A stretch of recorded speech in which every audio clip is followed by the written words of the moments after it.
నమస్కారము. ఈరోజు అయితే నేను పాలకూర పప్పు చేస్తున్నా. పాలకూర కట్ చేసుకుంటున్నా.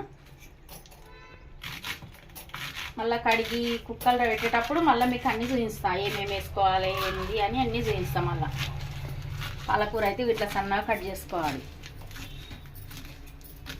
మళ్ళీ మీకు అన్నీ పెట్టేటప్పుడు చూపిస్తాం.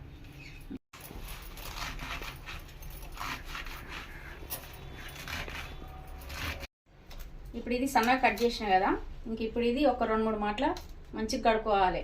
కడుక్కున్నాక ఇది పక్కకు పెట్టేస్తే ఇంకా 3 మాటల 4 మాటల కడుక్కున్నాక రంధ్రాలు ఉన్న జాలిది గిన్నె తీసుకొని దాంట్లో పెట్టుకోవాలి. నీళ్ళన్నీ మొత్తం గారదాకా ఉంచుకోవాలి, ఎందుకంటే మళ్ళీ దాంట్లో పప్పులా మనకు వాటర్ ఎక్కువ అవుతుంది. ఇంక ఇది ఇట్లా కడుక్కున్నాం. ఇది కందిపప్పు,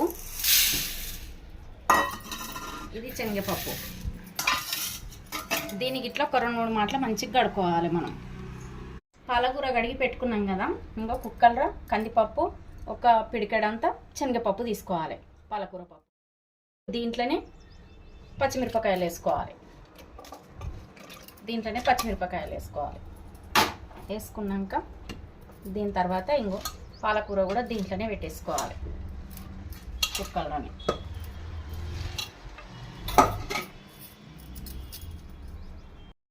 ఇంకో 2 చెంచాల ఉప్పు ఇప్పుడు మనకు తగినంత, మళ్ళీ మనం తర్వాత అయినా కానీ చూసుకొని వేసుకోవచ్చు. ఇప్పుడు పసుపు పోసులో కూడా వేసుకోవచ్చు. పోసులు వేసేటి మళ్ళీ పోసు పెట్టేటప్పుడు నేను తర్వాత చూపిస్తాను. ఆ తర్వాత అల్లం వెల్లిగడ్డ, ఈ చింతపండు ఉంది కదా మనం నానబెట్టుకున్నది, ఈ టమాటాలు పాలకూరలు వేసుకుంటలేము కదా. ఇప్పుడు చింతపండు కొంచెం దాంట్లో జాలీలో పెట్టి వంపుకొని దాంట్లోనే పెట్టేసుకోవాలి మొత్తం అన్నీ.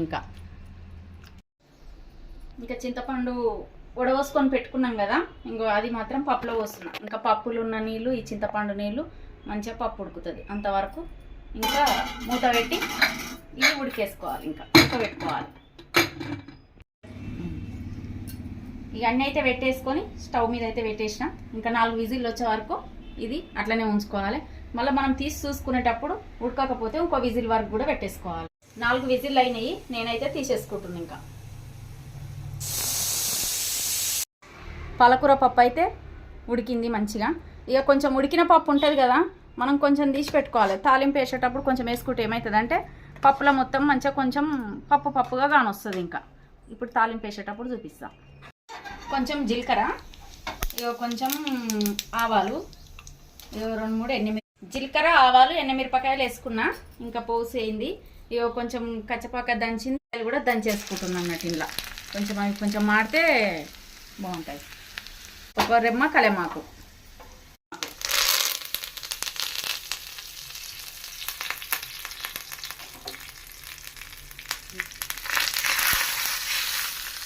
ఇంకా దీంట్లో వేసేసి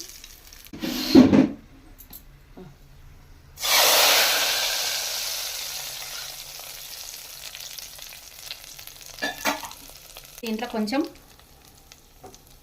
కొత్తిమీర, మనం ఫస్ట్ తీసుకున్నాం కదా పప్పు, అది కూడా దీంట్లోనే వేసేసుకోవాలి. ఇంకా వేసుకొని ఇక కలుపుకోవాలి. టేస్ట్ చూసుకుందాం. ఇంక ఇప్పుడు నాకైతే అన్నీ సరిపోయినాయి. ఇట్లా చేసుకోవాలి, ఇంట్లో ఉంటుంది. ఇంకా మళ్ళీ పొయ్యి మీద పెట్టుకుంటే ఇంకా అన్నీ మంచిగా. పప్పు అయితే అయిపోయింది. ఇక గిన్నెలకు తీసుకుంటున్నా.